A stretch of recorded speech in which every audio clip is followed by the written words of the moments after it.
Uh, my name is Christopher John Stephen, and I love Eurovision. I absolutely love it. Always been a fan since I was a very, very small boy. So, no joking at the back, please. What we're going to do is we are taking over Weegie Warriors to provide you with our very special guide to the Eurovision Song Contest 2023, which is back in Britain, ladies and gentlemen. For the first time, we are holding it on behalf of our friends in the Ukraine, and I'm looking forward to it massively. It should be a great contest. Slightly sad that it's not in Glasgow this year. They were down to the final two. You know, could have been us. It's gone to Liverpool. Yeah, but, that's fine. That's great. I'm sure the M&S Arena is going to appeal to people across the European nation and worldwide. Although I'm a big fanatic, I can't do it alone. I need somebody who is the biggest expert this side of Cali. He knows more Eurovision than I could ever assimilate. Ladies and gentlemen, please welcome my good friend, Mr. Ray Fordyce. Hello, bonjour, guten tag, buongiorno. For our special Eurovision fans and fans across Europe. How are you doing, Chris? Already. Yeah. No. So Ray, how excited are you that Eurovision's back in Britain? Very excited. A little bitter that it's not in Glasgow or that I couldn't get tickets, but I'm sure I'll enjoy it just as much in the comfort of the arena of Moncouch. Yeah. I mean, I suppose we should address the elephant in the room. So, I believe it's about sort of 15 sort of UK towns and cities that pegged for Eurovision, and then it went down to Glasgow v Liverpool, and Liverpool seemed to take the coveted top spot. Well, how do you feel about that? Well, bit better that it wasn't in Glasgow, but I'm sure Liverpool will do a really good job. I almost think that just as a little side note, that maybe Italy should win and then it should be held in Rome next year so that we can complete the beautiful south set of Rotterdam or anywhere, Liverpool or Rome.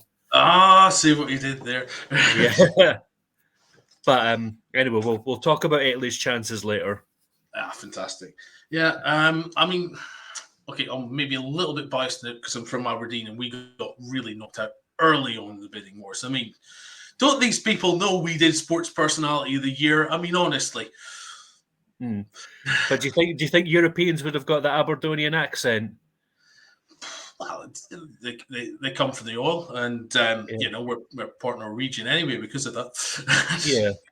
You see, KS fat like no comprende. I've Lins and Quines. I'm sorry, but if you can't understand, I can't fit like when you go out there to the green final, eh? Yeah. Well, we can, but people from northern Azerbaijan won't. Like I say, I can get good money as a Doric interpreter. Just to introduce you to the viewers, Ray is literally the biggest Duolingo person I have ever met. The man sleeps and breathes different people's languages, so he's our perfect guide to take you through our Eurovision journey. I'm only on level 14 Doric though. Yeah. I'm surprised. Running out buying train tickets, like fars this train gonna go. I mean, besides the train and talking about gas, talking about the football club, there's not much else. Well, I don't know anything about football, so I'll just take your word for that. Anyway. That's probably for another podcast. We're going to crack on. So, if you still think Terry Wogan hosts Eurovision, we kind of need to bring you a little bit up to date. So, what we're going to do is we're going to focus on the first semi-final. Now, Ray, if you could maybe explain the way the sort of format works these days, that would be fantastic. Okay. Well, in about 2004, because so many countries want to take part, they introduced semi-finals for pretty much like 90% of the countries. So each country has to perform in a semi-final to get through to the grand final. The only exceptions are the countries known as the Big Five. So that's us, the UK, Italy, Spain, Germany, and France, and also the host country, or technically in this year, the country that won last year, which was Ukraine. So technically, so Ukraine gets so they get an automatic final by default because they are actually our hosts this year, even though it's being held in the UK. Yeah, because apparently there's a little scuffle going on there just now. So, well, I've heard rumors. Yeah, nothing. Yeah. One of the other things of note. Obviously, everyone in Europe's eligible, but some people have sort of constraints in finance and things. So it's worth noting that Bulgaria, Montenegro, and North Macedonia, who've competed in times past, are unfortunately unable to compete this year due to the energy crisis. Yep. And then you've got countries that haven't been in for a long time, like Turkey. Used to be really good. They haven't performed since 2012. Russia's not allowed because apparently they're in a little scuffle as well. No, yes. Yeah. And Bosnia and Herzegovina haven't been in for a while. I think they've got a lot of financial problems there just now. But yeah, there's 15 acts in the first semi-final, which happens on Tuesday, the 9th of May. Mm-hmm. And that's televised, obviously, live in the BBC and broadcast to the world. There's the second semi-final on the Thursday, the 11th of May. And 10 acts go from each semi-final to join the Big Five and the host nation in the grand final, which is obviously shown live on Saturday, the 13th of May and broadcast around the world. Yes. I'm glad I got that all right in one go. I'm very chuffed with myself. Right. Don't you flatterer. Right. So, what we're going to do is we're going to go through the first semi-final in this podcast and give you your sort of picks and our sort of choices for this. So I believe our first nation is Norway, and it's the beautiful Alessandra and Queen of Kings. So, yes. Ray, fact me up. Right, so Alessandra was the winner of the Norwegian Melody Grand Prix. Norway is one of those countries that does a national final to choose their song. That was back in, I think, February it was. And she was one of the first countries to pick their song. So yeah, Queen of Kings. It's a sort of pop, a nice poppy number that's got hints of a slightly medieval vibe to it. When you listen to it, you'll hear what I mean. Yeah, I think the fans really seem to like it. She's quite high in the betting odds, so I think she's got a good chance of doing really well. And plus, she can hit some quite impressive high notes in the during the song. So she's one to watch out for.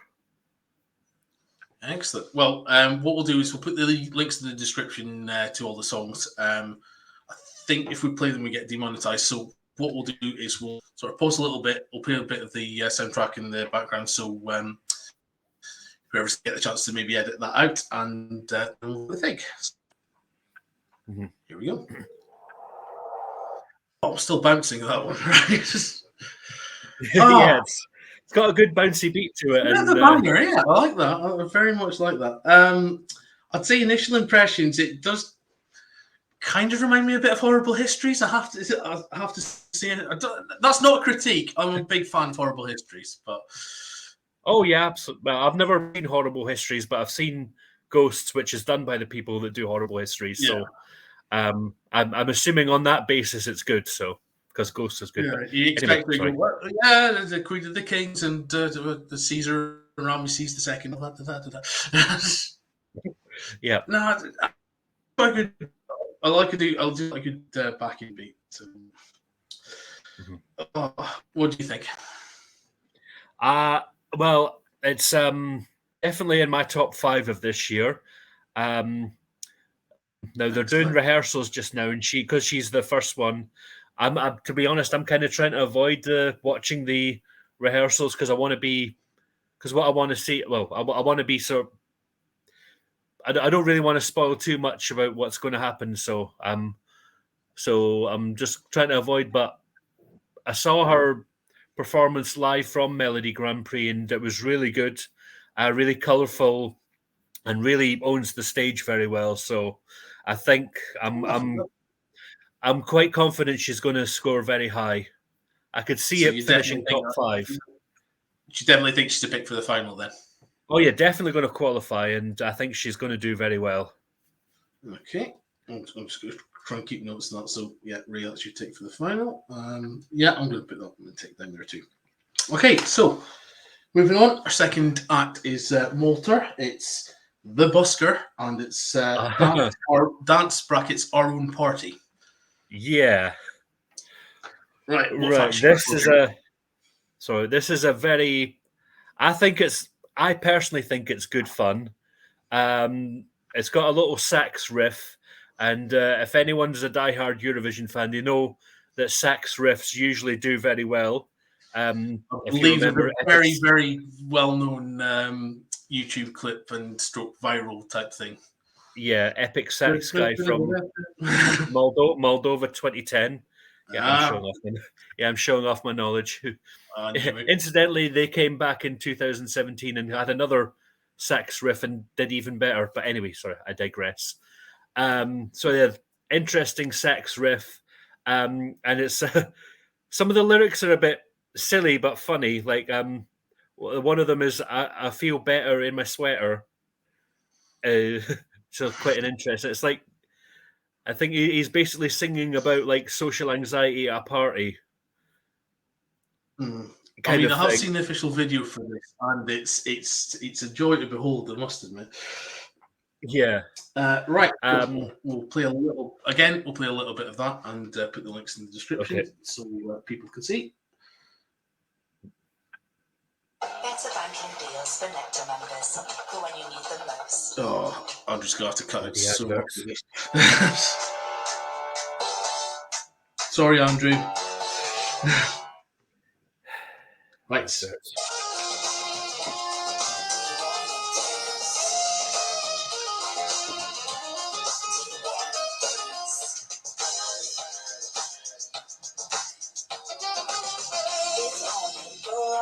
Take the very first drive for 7 minutes. If you're clean, got some indoor shoes I can offer you, get you in the position. It's lifting, like a moment been too much. It's real, our own body, our own body, our own body. I feel better in my sweater. Got the radio, is this a song you know? But hey, wait, what you say? Do you wanna dance? Do you wanna dance?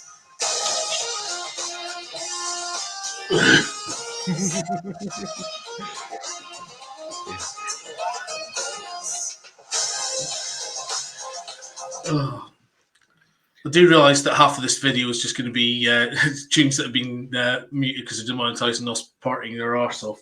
But that's fine. Yeah. There's your talent, YouTube. Hey. Yeah. Yeah. I mean, like I say, the video is just. I don't know how you can rip off Annie Lennox, Delamitri, and Mr. Bean at the same time, but I'm impressed. Yeah. I don't know if you got a chance to watch the live performance from the national final, but it's just as zany. Again, trying to avoid like rehearsal spoilers, but I've seen a little picture. They've got a lot of props on their on their performance, so maybe that might boost their chances. Don't doubt for a second. I mean, like I say, it's always the case that also the juries base it on the song, but like the televoters base it on what they see as well as the song. And because they're in the first semi-final, it's only televoters that happens for that. So yeah. So So what do you think? Could it get through? I think if they get a good performance, it has a chance of going through. But I think it's one of those entries that's a bit in the sort of danger zone. Okay, so it will really depend on how they do on the night. Okay, we'll tell you what, we'll put it down as a maybe. Say again, sorry? We'll put it down as a maybe, and then we'll look at all the text at the end, shall we? Okay, next that is from Serbia. Yeah, it's Luke Black, and oh god, here we go. Oh, yeah. First pronunciation of the night. So Ray's probably going to give me marks on this. Samo se spava. Yep, well done. Yes, get in. 100% record so far. So do you know what it means? It's done in Serbian and English. If it's done in Serbian and English, if I'm not too much mistaken, probably by the title. Mm-hmm. So Ray, tell us all about Serbia. Right. So this is another one that was chosen by a national final. I've got the name of it because my Serbian isn't that good. But the competition's called Pesma za Euroviziju. That's my best butchered Serbian. But yeah, Samo mi se spava literally means I just want to sleep. This is another one got a good stage performance final, and there's something about this song that is it's a bit mysterious, and it's got like a sort of industrial techno beat that I think that really makes it stick out from a lot of the others. So excellent. Yeah. Well, let's play a little bit of that in just now. Take it on train line and end up somewhere blissful. Maybe. After all these continuing adverts. Oh, fucking nightmare for adverts. Right.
Hello yourself. Right. Well, I don't know. Hard for me to like that one, I've got to admit. Oh. Mainly because he's wearing a white shirt, and I just looked at myself and I thought, oh my god. If it weren't the fop here, I'm a fat version of him. Hello? Now, again, I kind of like it. I mean, you get a lot of these sort of early techno tracks, but I'm on the fence with that one. Hard for me to like. Oh, okay. See, that's actually one of my favorites. Okay. Yeah. I think because the sound of it is so unique, sticks out a lot. Plus, I like the visuals that go with the song. The way he stages it with he's lying on looks like a weird flower thing. Yeah, and then there's like these sort of like steampunk dancers with pipes attached to them, and then he rips them out, and it's so. I'm probably spoiling too much about the staging, but No, I know what you mean. I just sort of saw it and I thought, right, the guys obviously watched Star Trek Picard a bit too much and had a cheese stream about it. But now I'm going to put it down as a no for now. So, Ray, I'm assuming that's still one of your tips, though. I'm putting it as a yes. Okay. I think a qualifier, depending how the juries like it, I think the public will like it a wee bit more.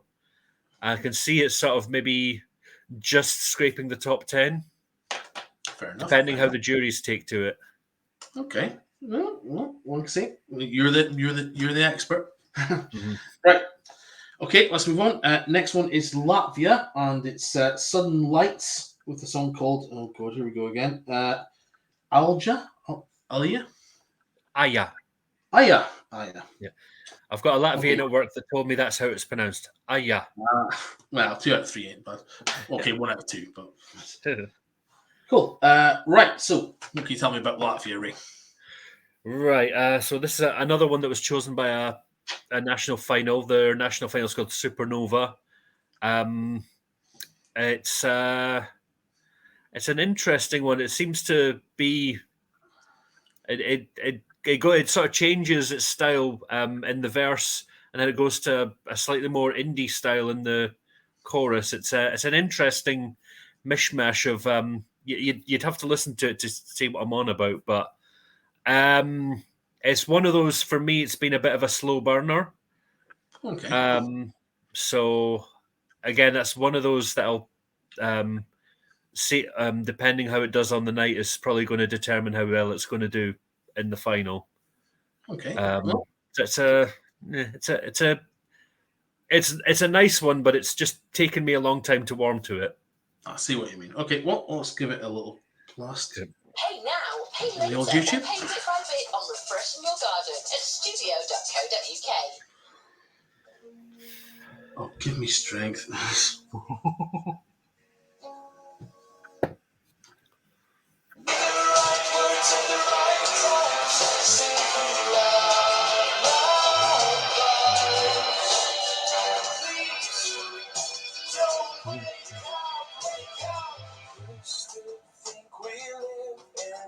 So beautiful, you see, I think I don't believe in this stuff anymore. Don't cry, I tried to say the right words at the right time, sing you love,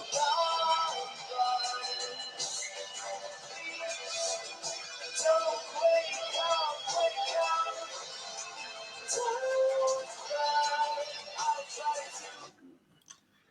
There we go. I see what you mean.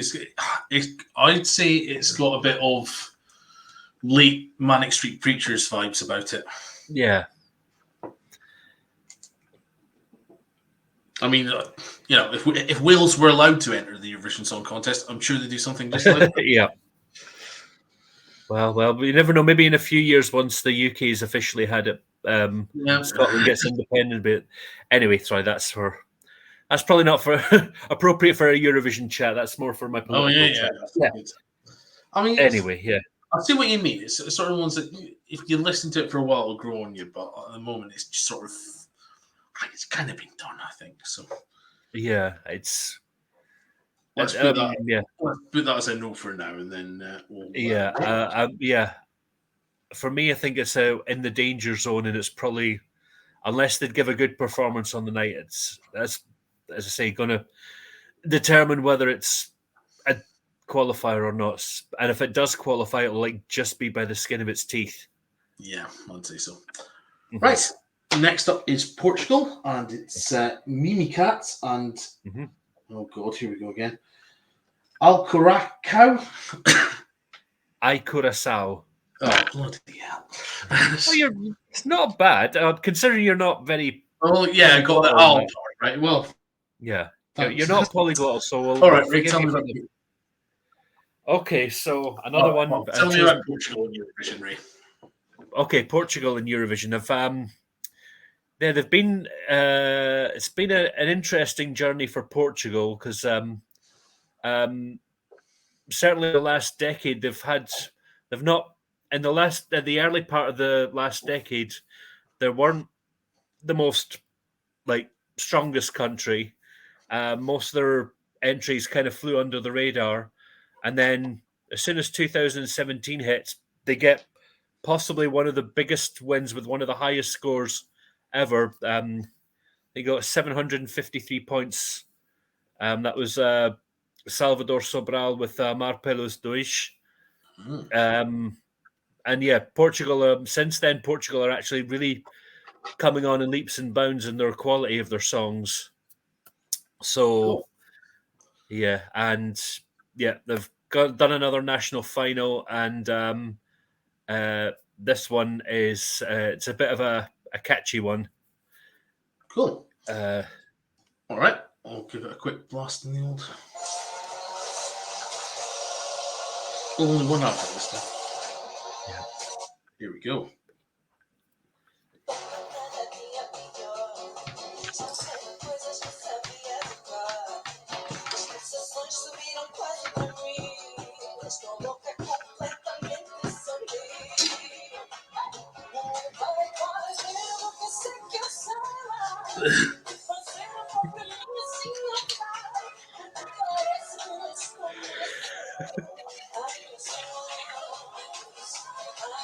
Still Diablo, it's Portuguese. I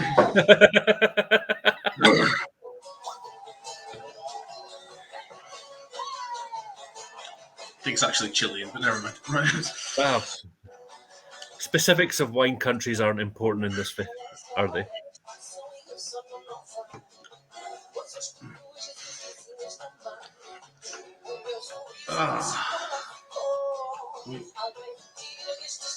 Right, I don't know if Andrew chose to use their clips of us dancing to that, but that is a bit of a banger. Although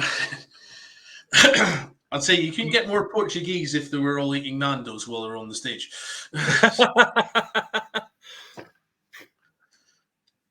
Sometimes playing hard in the national picture of them sometimes pays off dividends. I'll still remember those old ladies doing the milking. Oh, for Poland 2014. Yeah. Yeah, I remember. People love that. Yeah. But yeah, like you say, it actually feels it's one of those songs that actually feels like it comes from Portugal, not just because it's in Portuguese, but because it's got that sort of the instruments that they use. It feels like an actual Portuguese song. Instruments and the dancing, which would not be out of place in Strictly. Yeah, absolutely. So yeah, I think got it quite high in my odds. I can definitely see it qualifying. That's a yeah. So yeah, I think based on its catchiness, I think it's going to do reasonably well. No, I think we'll certainly get onto the left-hand side of the scoreboard, which both give that a big tick, and then I won't feel bad about ordering freehold chickens from Nando's when we do when we watch along with it the final night, because that's how. Yes. Right, moving along to our neighbours Ireland. I've been looking forward to this one a lot. Okay. The Irish entry this year is Wild Youth with We Are One. Obviously, Ireland have had a prosperous history in Eurovision. Maybe you'd like to give us some of the highlights, Ray. Yep. So you wouldn't guess by the last, since the turn of the century, Ireland are the most successful country in Eurovision. They have won 7 times, including 3 times in a row in the mid-90s.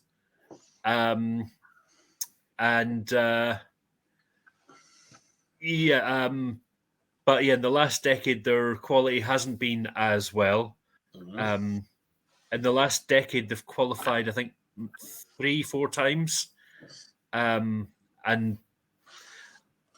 unfortunately, there's in 2019 and 2021, they actually ended up finishing dead last in the final, which, in my opinion, completely undeserved. But yeah, hopefully this song sort of ends that trend and they get back onto form. Okay, well, let's give it a little blast. Remember, all the we'll try and put all the links to each of one of the songs in the description. But here's Wild Youth with We Are One.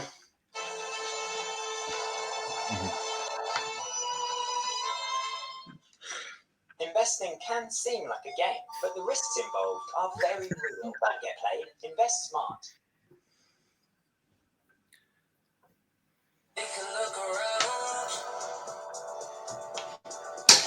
Oh, life can be a long road, but at least we're not alone.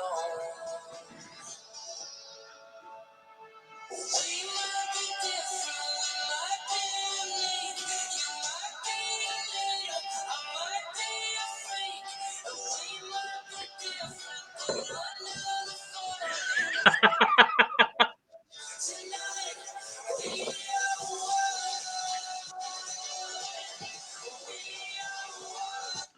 So that was We Are One by Ireland. We both got into the swing of that one then. Yeah, what did you think of that, Ray? I thought, I think it's, I personally quite like it. It's how can I describe it? It sort of gives me like the way he powers through and when the chorus kicks in. Yeah, I'd say it's gives very me a boy bit of- bandy. Obviously, Ireland's got a great track record of boy bands, back from the day Westlife, Boyzone, and all that. So, I think it sort of speaks to that. Yeah, and I'm getting very I don't know if you know claustrophobic in here. you what?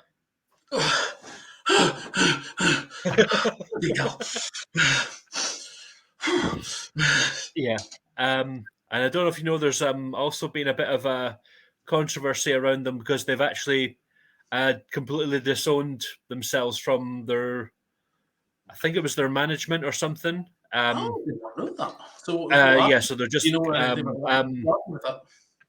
I think it's to do. I'll need to get the full story up, but it's yeah, they found out one of their management was like really transphobic, and they just didn't want to associate themselves with that. So I'm kind of like good on them for it. So No, absolutely. Like I say, obviously there's been sort of controversy with Eurovision entries. Had that sort of gay case, and sort of China censored it, and they were banned from showing Eurovision as a result. So I think Eurovision has always been at its heart very progressive, and I quite like that. Oh yeah, I think. Yeah, that's always been the one really good thing about Eurovision. It just brings. It's about bringing people together and celebrating people who are different from the norm. So no, absolutely. Yeah. But, as for how well this is, what do you think about their gimmick, shall we say? Well, that apparently that's only for the video. I don't know if they're going to bring that to the live stage. Well, I mean, if they do that, it would be certainly make them start. After the Fox outfits from last year, I think you got to take it to the max. Oh, yeah, Norway, yeah. Oh, that was one of my favourites last year. But yeah, I digress. So, what do you think? Get through this year? I personally like it. It's not doing very well in the odds. They might really that thing they do in the music video where they're covering their faces. They might kind of need to do that just to make their song stand out a bit.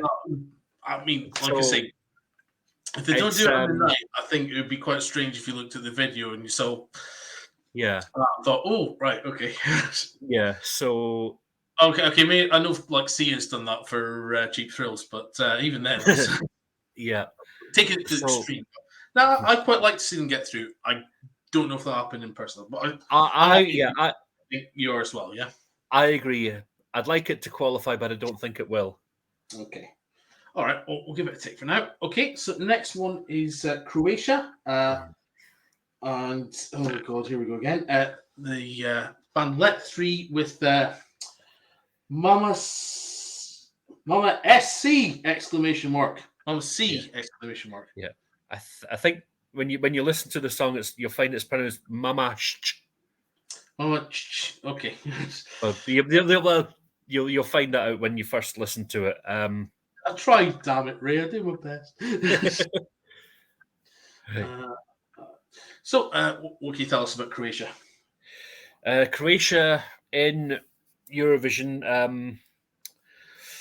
They can't really say they've done anything that's really stood out. Only one I remember from them that stood out was their 2017 song, was when the guy sort of sung in two different styles. He sung like boy band pop style, and then he went to operatic tenor, and it's one of those that it was much better when he did it live on stage than when you just heard the song. So that's the only thing noteworthy that they've done. Oh, and I did like their 2016 song as well. And viewers might remember that for her very strange outfit. It was like this weird cloak that got ripped apart, and then she had these big sort of almost like big scarves hanging from her arms. Big special scarves. I remember that. Yeah, it was. But yeah, apart from that, I can't really say Croatia have done anything that really stands out that much.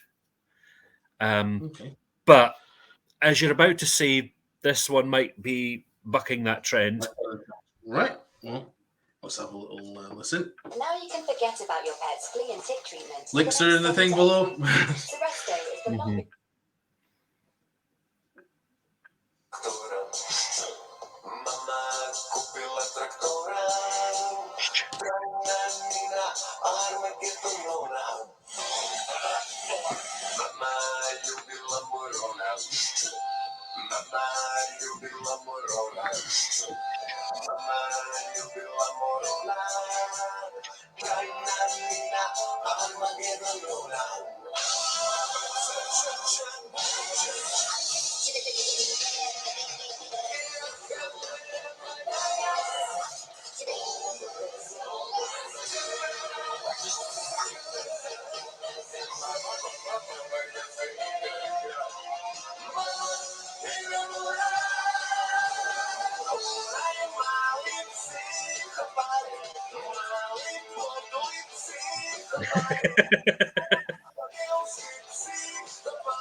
So, Croatia's entry there.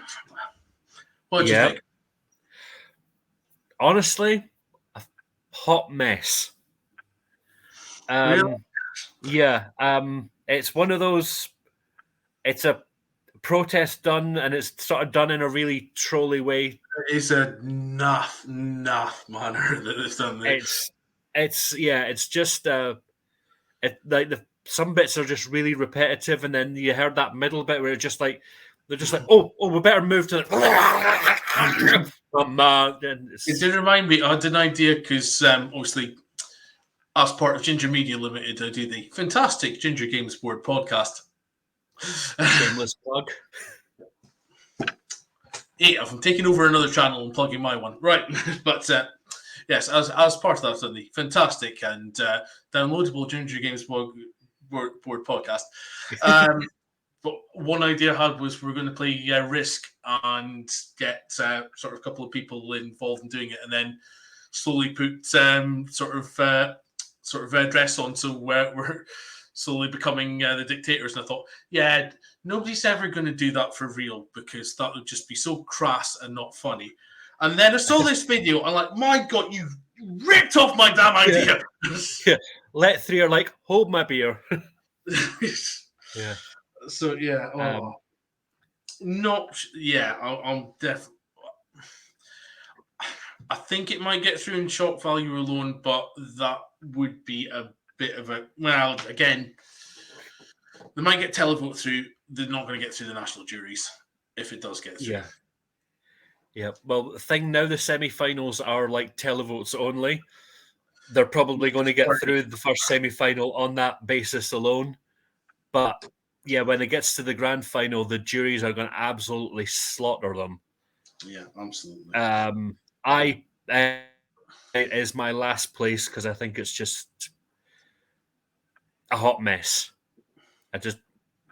It's just Okay, so we'll put down if we don't like it. But we don't like it, but I think it's going to get through. Sadly, yes. I'll put Right. Right, okay, let's clear our minds. Now, I quite like this one.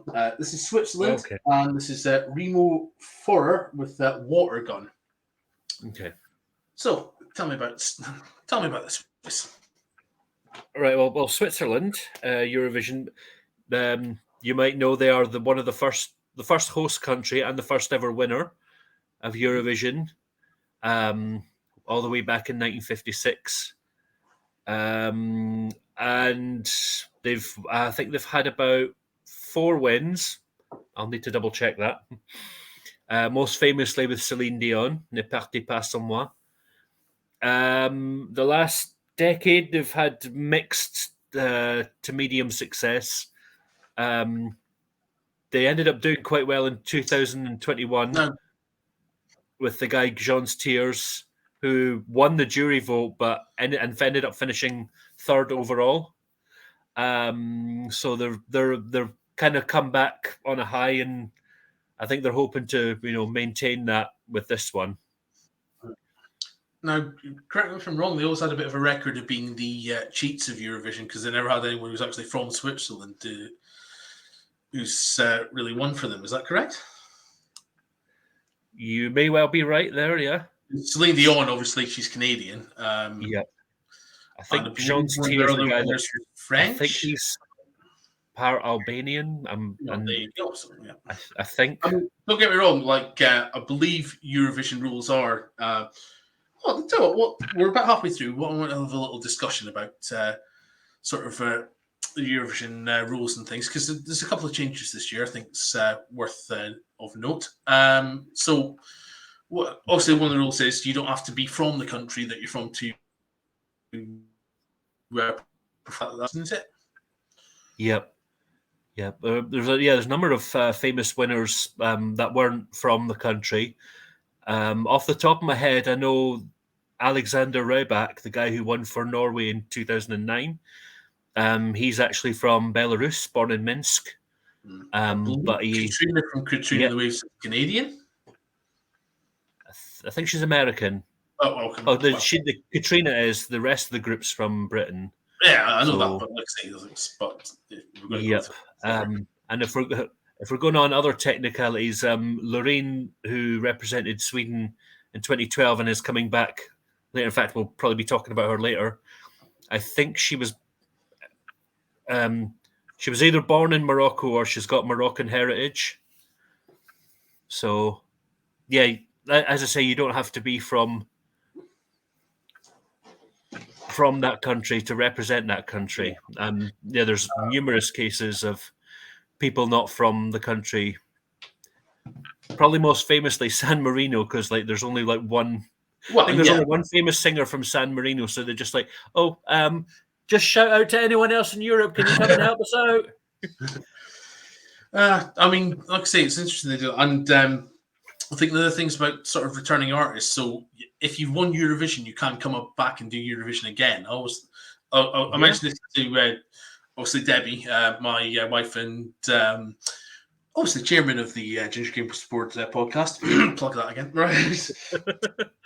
She noticed that Loreen, who representing Sweden this year, she's already won, if I'm not too much mistaken. She's won something called the OGAI, which is, I think it's kind of like a sort of Eurovision warm-up. But winning that doesn't necessarily mean you're going to win the contest. But she won in 2012 representing Sweden. Oh, yeah, absolutely, yeah. And she noticed that because if she sort of if she put the hair color on, had fire on her, and clock her straight away. So yeah, Debbie's quite keen sort of representing that. Just to sort of have a look at the stats. So The 4 representatives have previously performed as lead vocalists for the same country. Loreen, one representing Sweden, Pasha Parfeni represented Moldova, which we'll get onto in a second. And also previously did backing vocals for Alone and Moon in 2013. Also returning as lead artists are Marco Mingioni, who represented Italy in 2013, and Monica Linkiecki, who represented Lithuania in 2015. In addition, Belgium's Gustav previously provided backing vocals for Scenic in 2018 and Hooverphonic in 2021, and Georges Iru won the Junior Eurovision Song Contest in 2011 as a member of the group Candy. Yep. So, yeah, there's absolutely no rules. No rules on returning artists. No. In fact, if you remember, famously, Johnny Logan has won for Ireland twice. Yeah. So he's a double dunter. Yeah. Yep. I actually technically he's won 3 times, twice as a performer, once as a songwriter. Oh, well, yeah, he wrote the song that won in for Ireland in 92 or 93, I think it was. Yeah. Or what's another year? I can't remember which one it was. Yeah, Niamh Kavanagh. Now, one rule change that I'm very interested to talk to you about, Ray, because this is very new for this year, is the fact that there's actually a vote for the rest of the world. Oh my God! Did you not know about this? I thought that only applied in the Junior Eurovision. No. You know something about Eurovision I don't know. Yes! I'm so fucking chuffed right now. Right, you just bask in that glory for a second. Yes. Oh, yeah. Cheers. Okay, right, yeah, okay. Just for you guys watching, I've known Ray for over a decade. The man knows everything about Eurovision, and I am so chuffed when I know something he doesn't know about it. No, what is going to happen this year for the first time for the main contest is there's going to be a televote for the rest of the world, and that forms part of the actual points for the entire contest. It's done online. You have to register for it with a credit or debit card, which is a bit of a, but hey, there's so many fans in America and China and sort of other places that would, happily do that. You don't get charged nothing for it, which is fair enough, which is good. But that will actually form part of the sort of points that go through for semi-finals and an extra 12 points in the final. So that could come in quite handy, I think. Okay, well, there you go. That's certainly going to shake things up. But yeah, obviously they're trying out the new televotes only in the semi-finals, so that's going to make things interesting because I know the public votes since introducing the new rules about you can see a clear divide between a lot of songs. That's true. So yes, I'm looking forward to seeing how this turns out. Should be good. Yep. Right, let's get back to the list. So we're on Switzerland, and we're just again the links will be in the description. But here's Rainbow 4 and Water Gun.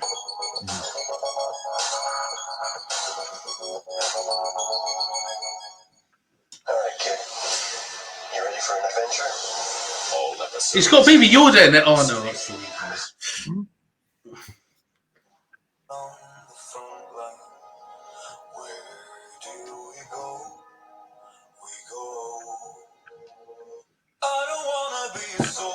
Soldier, I don't wanna have to play with real blood. We're playing now.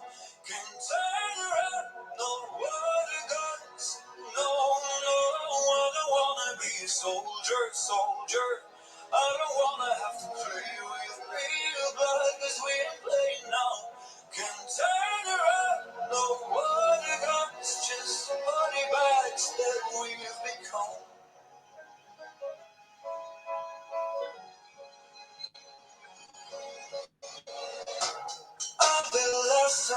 Breaking rules. Nothing hurts when you're bulletproof. Yeah, not bad. I'm gonna say it. I think he's a Swiss Sam Smith, and that's not easy to say. Okay. What do you think? I'm not sure. I like the message that the song gives. It's a very anti-war message, and also sort of taps into a bit of a challenge of toxic masculinity, which I'm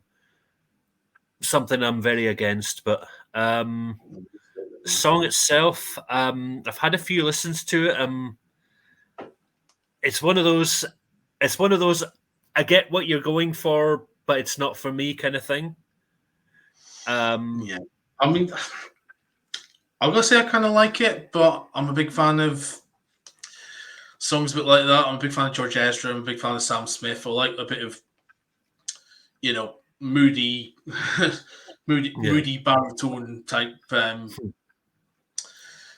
singing. It starts off a Bond theme in the right. Starts off a Bond movie in the right sort of stick for me. So yeah. You know what? I'm kind of inclined to give it a tick. I take it you're against. It's not for me, but I would sort of understand if it did get through.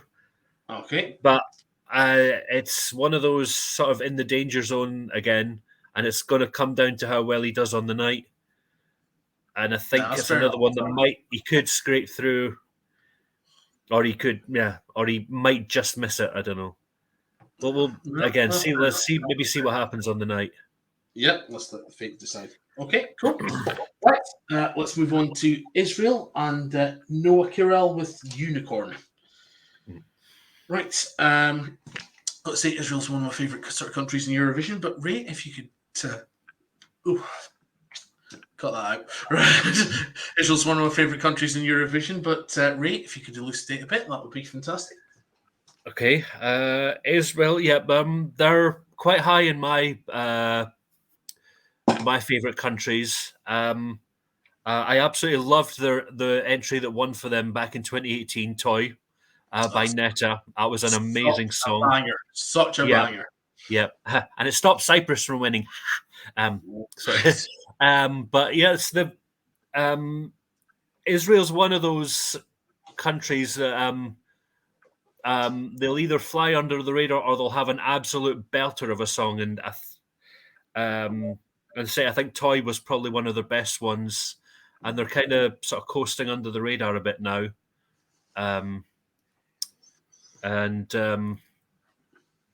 Yeah.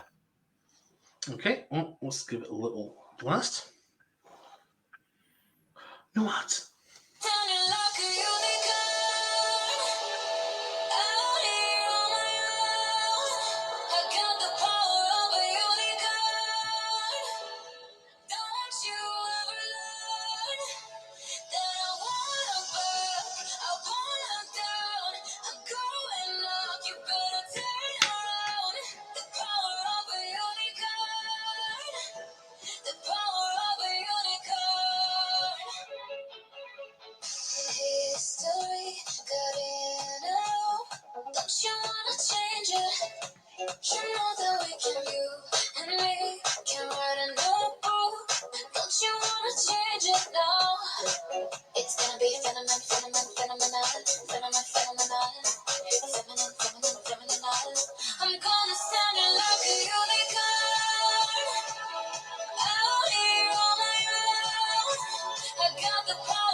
I would have put the camera upside down, but I don't have the budget to do that.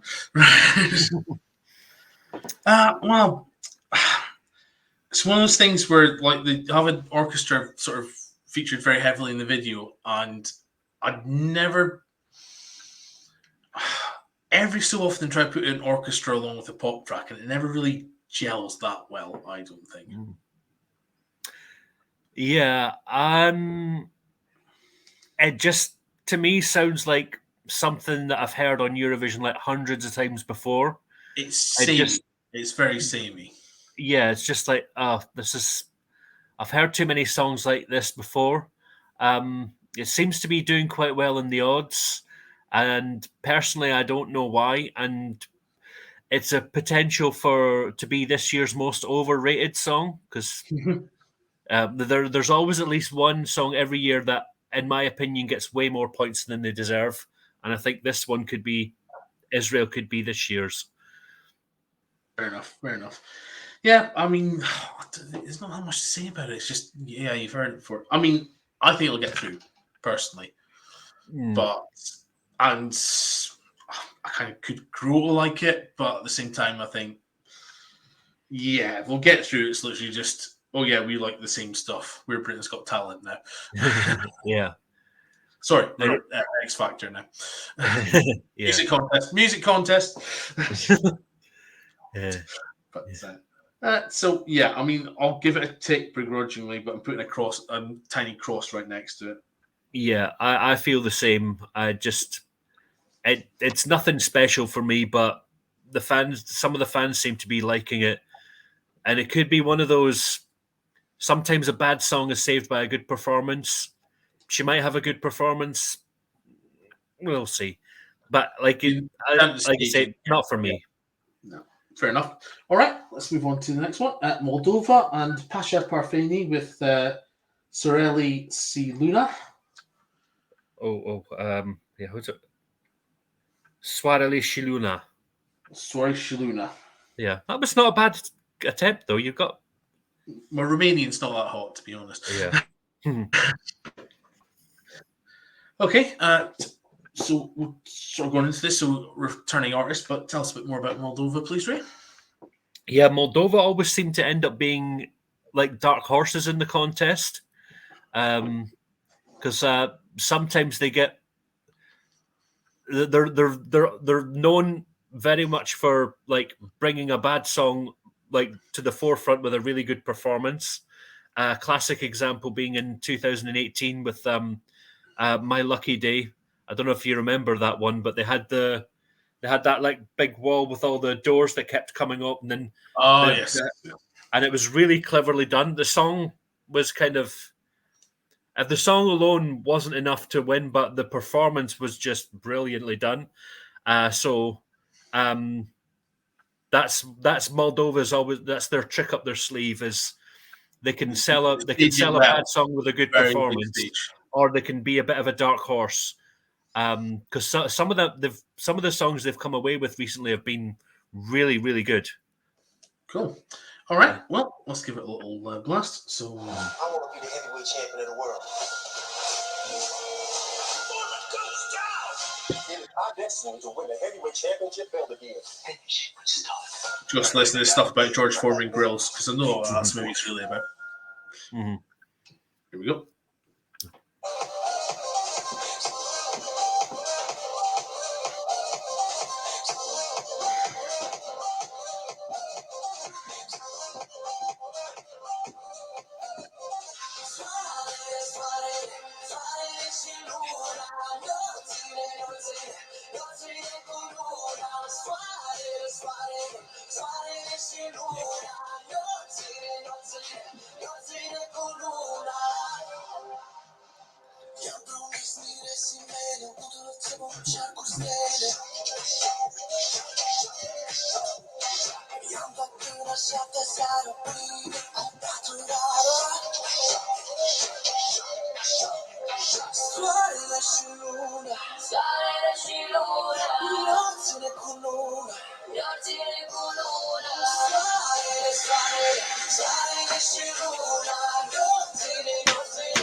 Dun dun dun dun dun dun dun dun dun dun.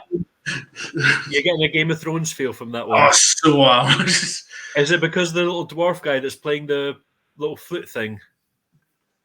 Yes. Yeah. Are you sure? Is it okay? That are the twins in the video. I don't know if they're trying to go for a whole like horoscope type thing. Like so he's Gemini, and the little dwarf was the dwarf symbol. I've lost metaphors. You say something, Rich. Okay. Yeah. I quite like that. I go admit, quite like that. Nice and fun. Yeah. It's been that's another slow burner for me.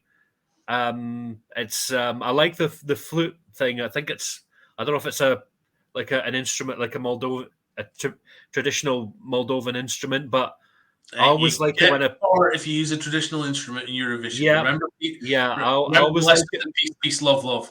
Yeah, but no, I always like it when a country brings like part of its part of its traditions into their song. And obviously he's singing in Moldovan, so that's always a good sign. I like it when a country sings in its national language. No, seems to be quite a lot of that this year. I've noticed. Yeah,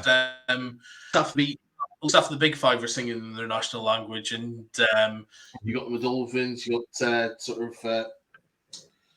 Moldovans obviously singing in Romanian. You got the Croatian actor doing that, Portuguese actors doing that. So that's kind of good. I love that. I got to admit, this is a bit of a kink of mine because I always love watching Eurovision with the subtitles on.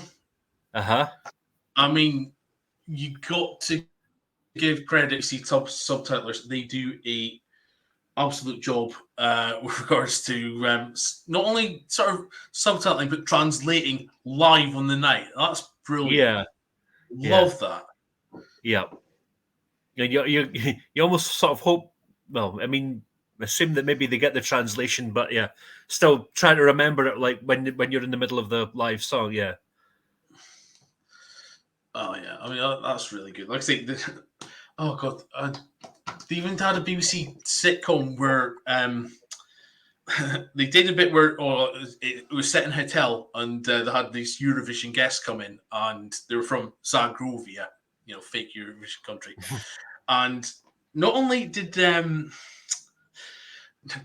they get Terry Wogan to actually come in and do the fake commentary for the fake Eurovision entry, they said, if you want to not hear it in good old Zagrovian, you can put it in the subtitles. And they actually, for this fake sitcom, they actually made their own lyrics and translated them into a fake language for it. It was brilliant. Absolutely brilliant. Oh, I need to go and find a link for that for the second podcast, but I will do that. Okay.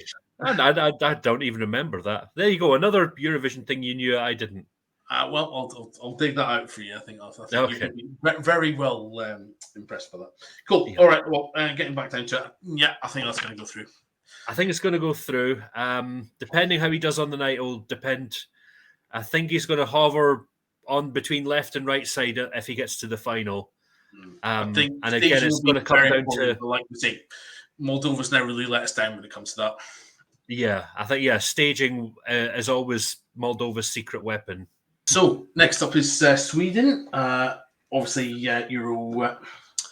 Eurovision stalwarts. So no, they're the big property. But Ray, maybe you can tell us more. Yeah. So diehard Eurovision fans will know Sweden are an absolute powerhouse in Eurovision. They have won 6 times, including twice in the last decade. Most famous winner, obviously, ABBA Waterloo back in 1974. Also, if you've been following Eurovision for a while, you'll know this year's entry, Loreen. She represented them back in 2012, and she's back to try and claim a second crown. Yeah, again, she's trying to do Johnny Logan, as we call it around here. Yeah. Now, obviously, you got to love, big fan of ABBA. I think that's probably what sort of gets a lot of people in Eurovision in the first place, because just sort of banging songs. Mm-hmm. Always happy listening to the original Swedish Waterloo. That's one of my favourite little pleasures in life. Got that on my digital downloads. So yeah, let's have a quick listen to Loreen. Okay.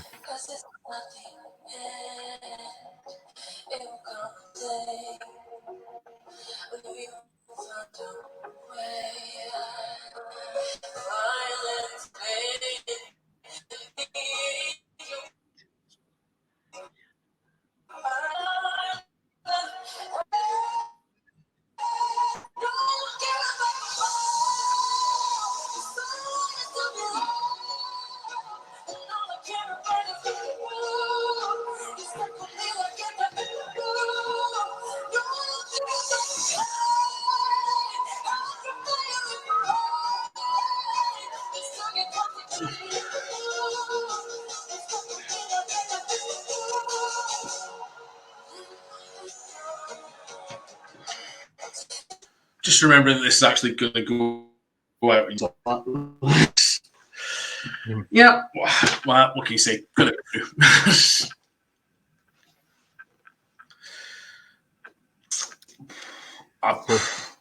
You know, it's one of those ones that, yeah, Eurovision stamp, Yeah, seal I of think. approval for.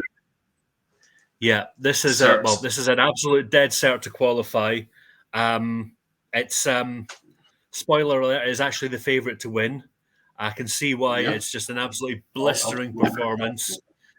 And obviously the stage visuals. Lorraine does really like her stage visuals and really knows how to bring a good atmosphere to a Eurovision performance. And it was a bit. I mean, I hope it's not going to be too gimmicky. The whole like sandwich toaster thing that she's got on stage. What? But I mean, you need to clarify that a little bit, Ray. Sandwich toaster. yeah, but I mean, the visual she uses on it and the way she interacts with it is just amazing. So, yeah, absolutely, hands down, definitely going to qualify. And I would not be in the slightest bit surprised if that won. Well, I'd say definitely qualified. Definitely going to be near the top. Now, and this is me getting into my betting side of things. So do forgive me, Ray. I know you. I know you don't approve. If you're looking for a lot of sort of cast iron bets, I'll bet them to be top Scandinavian because you can. There's a lot of bookmakers that will do that. Just to run through the odds. Sweden 4-11, Finland 11-4, Norway 10-1, Denmark 200-1, Iceland 200-1. So if you're looking for a little cert, yeah. And the only thing I won't worry about doing this because then I'm worried to look like I'm going to look like Ray Winston in it. Go big play. yeah. I mean, the only thing that might there's a thing in the fan base known as the Gabani effect, where a song is so overhyped and so dead cert to win, and then it doesn't. I I could see. Now, Dev's a big fan of the Finnish entry, we'll get onto that one later. I thought it was quite good, but I don't think they're going to outshine.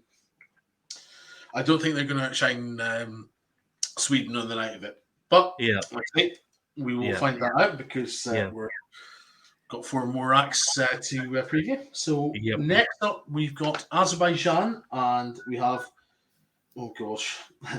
Tural Turan X and Tell Me More. Ray, perhaps your favourite with Azerbaijan. Okay, so Azerbaijan debuted in 2008. I remember that song. It was called Day After Day with I can't remember. I forgot the name of the guy who's done it. But yeah, they've been actually pretty strong because they won once in 2011, and they've done consistently quite well, usually scoring very highly, particularly with the juries. They seem to have a little soft spot for Azerbaijan. But who knows what's going to happen with their song this year. Right, let's have a little listen. Popworks are crunchy, puffy, tasty, and never fried. Popworks, they just work. No, they don't!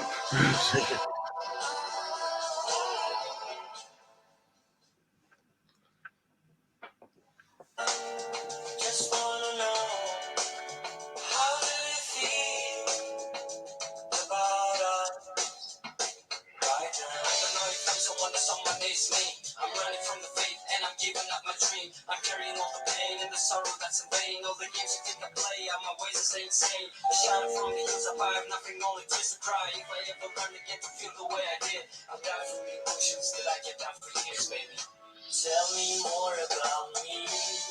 You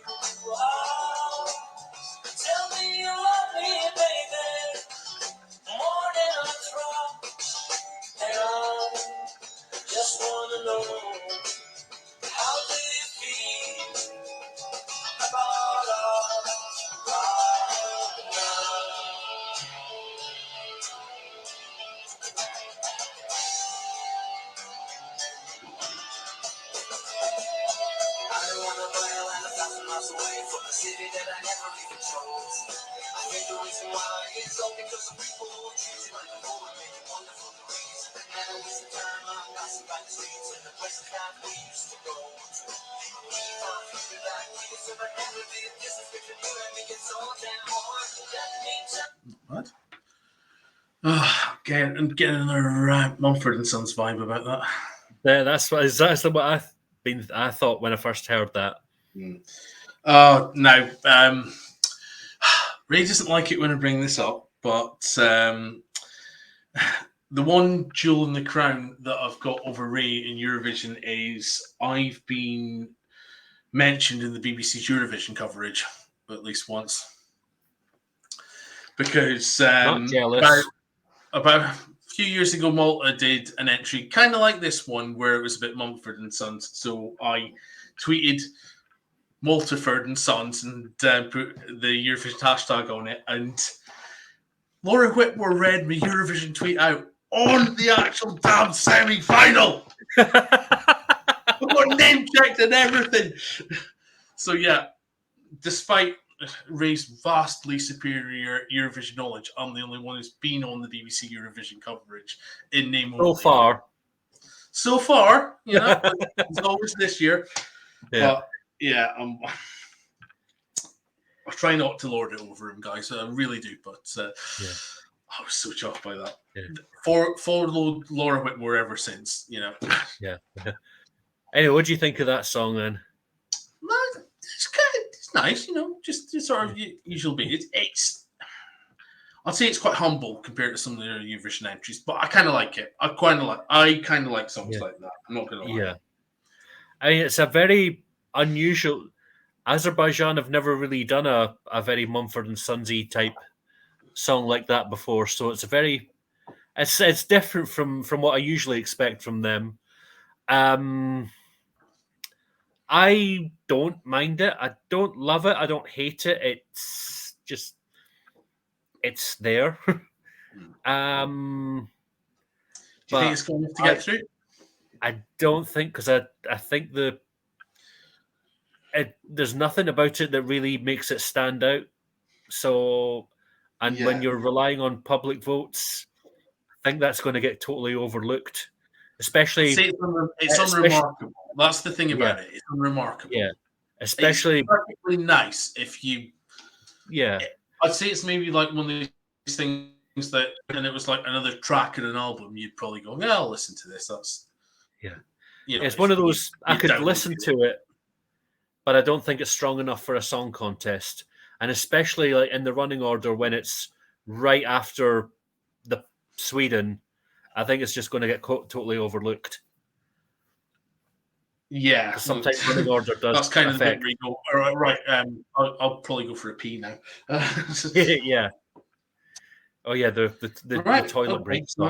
Well, sorry, Azerbaijan. You do your best, and it's to your credit.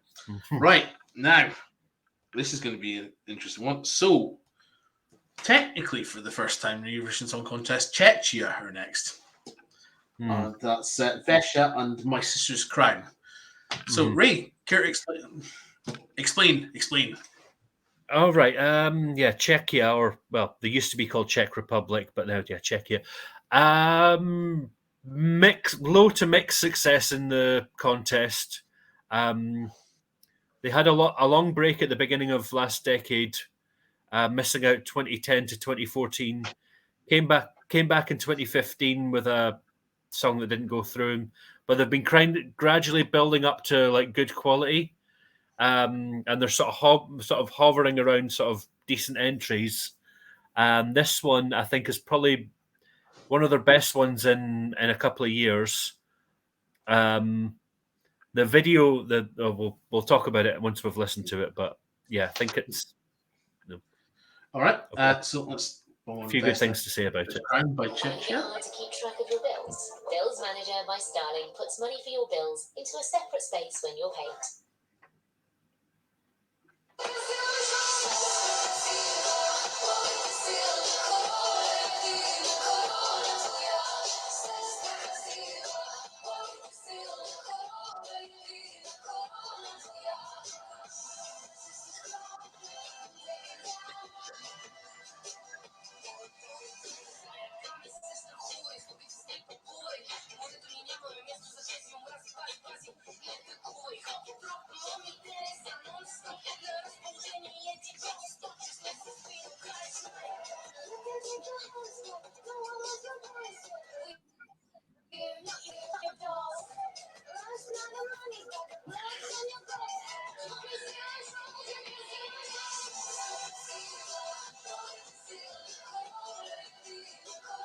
don't know if Andrew is showing this, but my reaction to this video. Ah!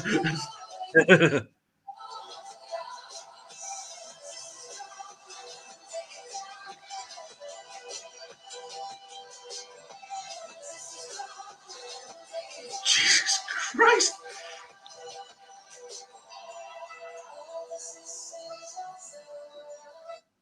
Terrible things I have seen.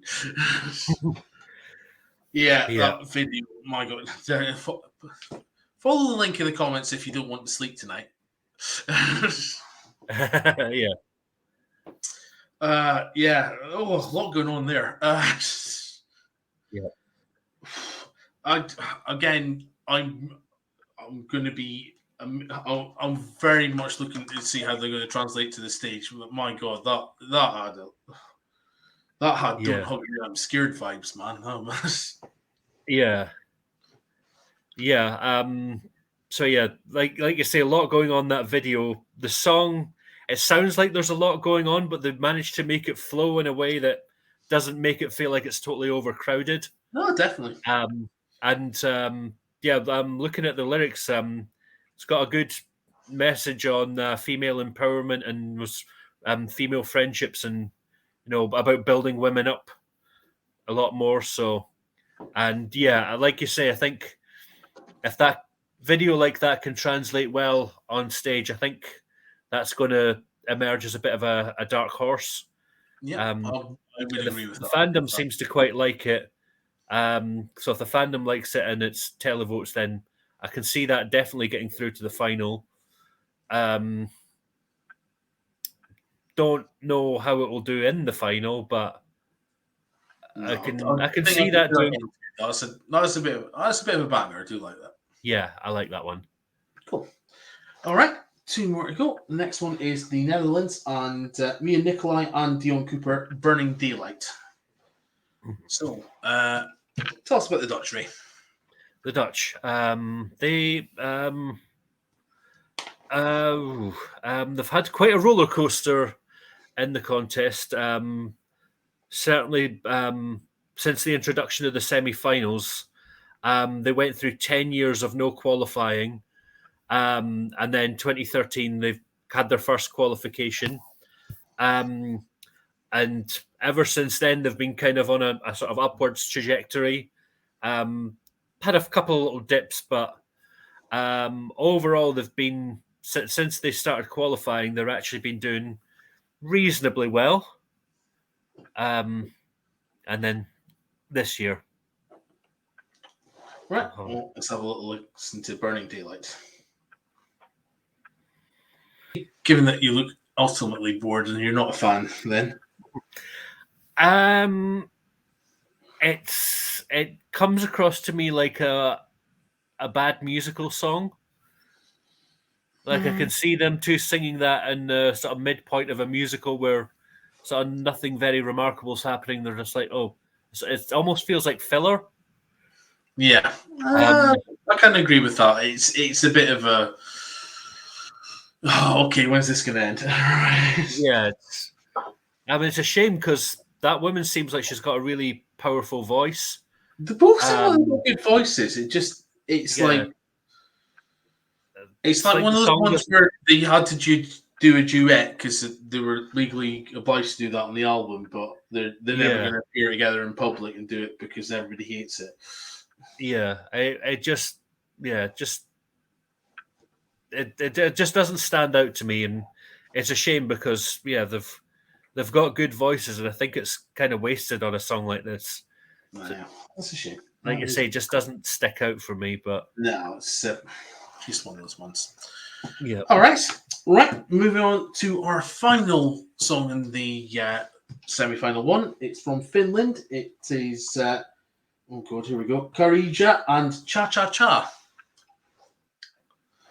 Ray, tell us about the Finns. Karija. Finns, yeah, they've been another one that's they tend to go a bit out of the box with some of their entries. They're usually quite famous for doing more rocky entries. Famously, Lordi, Hard Rock Hallelujah, which won for them in 2006. And did the last year, which was banging. Oh, the Rasmus, yeah, was Rob, yeah. My younger self was fanboying a bit when they were announced. They're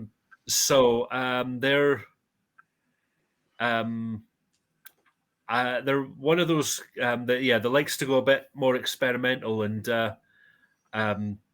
sometimes it sticks out, sometimes it doesn't. And we'll soon find out what I think for this year's one. right, so let's bang on Kirija and Cha Cha Cha.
Right.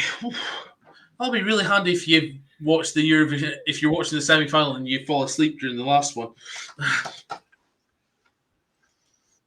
Yeah. Way! Yeah, this is another one. Yeah. Yeah, this is another one of my favorites this year. I cannot stop listening to it. It's just so catchy, and Korea's got such a such a magnetic stage presence. Not just with these big watermelon sleeves, but just with these personalities. He's just got this stage presence that I think is really, I think is really going to do well for them. What do you think? No, definitely. I'm on board with that. I think we'll do well. I think we'll get through to the finals. It's like I say, it's not usually your sort of hard rock fare from Finland, but I like it. Generally got good beats. Yeah. Well, I know he is tipped to do very, very well. I think he's currently in second place in the odds, and I think he is going to do really well with the public vote. I wouldn't be surprised if he and gets to the final and he wins the public vote. Because I think the public are really going to be enamored by his stage presence, and the song is just catchy as hell, and it's a lot of fun. Okay, cool. All right, so let me just go through our list. So basically, our picks are Norway, Portugal, Ireland, Croatia by duress, Israel, Moldova. Yeah, I'd rather not, but yeah, Sweden, Czechia, Finland, and the only one we kind of disagreed on is you're thinking Serbia is going to go through. I'm thinking Switzerland is going to go through. So I think that's fair enough. Yeah. Yeah. So, the two I'm most worried about are Malta and Latvia. I think they're very much in the danger zone. Yeah. I think we put Malta, there's a few I can see. Latvia we were very unsure about. Yeah. I don't think we're thinking about big things for Netherlands and Azerbaijan. But if we're proved wrong, we're proved wrong. But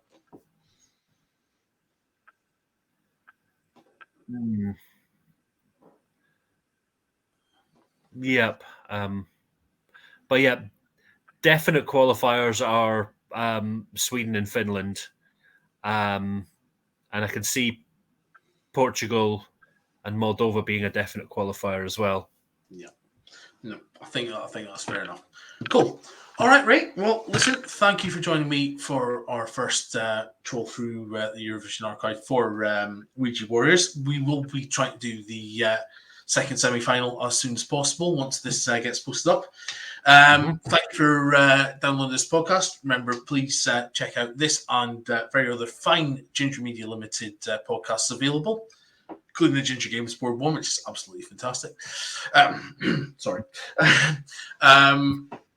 We will be check obviously our sort of tweet channels as well. I'm Ginger Comedy on Twitter, and Ray, you're Fordyce on Twitter. At Fordyce, yeah. FOUR_DICE.